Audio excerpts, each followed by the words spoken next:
Un garçon atteint d'autisme dessine frénétiquement d'étranges motifs sur du papier, sans savoir qu'il allait prédire un accident de voiture. Et Mary, la psychologue de Jack Fott, témoin de cette scène ce soir-là. Au début, Mary pensa qu'il ne s'agissait que d'une coïncidence. Mais par la suite, elle réalisa que la situation devenait incontrôlable, et elle se retrouva elle-même en danger. Mary était une brillante psychologue, travaillant dans une célèbre clinique de New York, mais un week-end.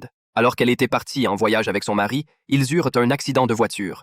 Son mari perdit la vie dans l'accident pour fuir ce souvenir douloureux. Elle quitta l'agitation new-yorkaise pour s'installer en Écosse. Le premier garçon que Mary suivit s'appelait Jack. Il souffrait d'autisme et parlait très peu. Passant ses journées immergées dans son monde de dessin, lorsque Mary tenta d'établir un dialogue avec lui, Jack resta d'abord indifférent. Mais au bout d'un moment, Jack lui confia spontanément qu'il évitait de parler aux gens, parce qu'il avait le pouvoir de faire arriver certaines choses, et que si Mary était ici, c'était aussi à cause de lui. Mary ne pouvait évidemment pas croire une telle histoire. Mais chose étrange, ce soir-là, elle fut témoin d'un accident de voiture. Le lendemain, en consultant le dossier de Jack, Mary découvrit par hasard un dessin réalisé la veille. C'était une scène d'accident de la circulation, exactement identique à celle qu'elle avait vécue, avec, en prime, un cochon dessiné dessus. Devant cette découverte, Mary fut stupéfaite.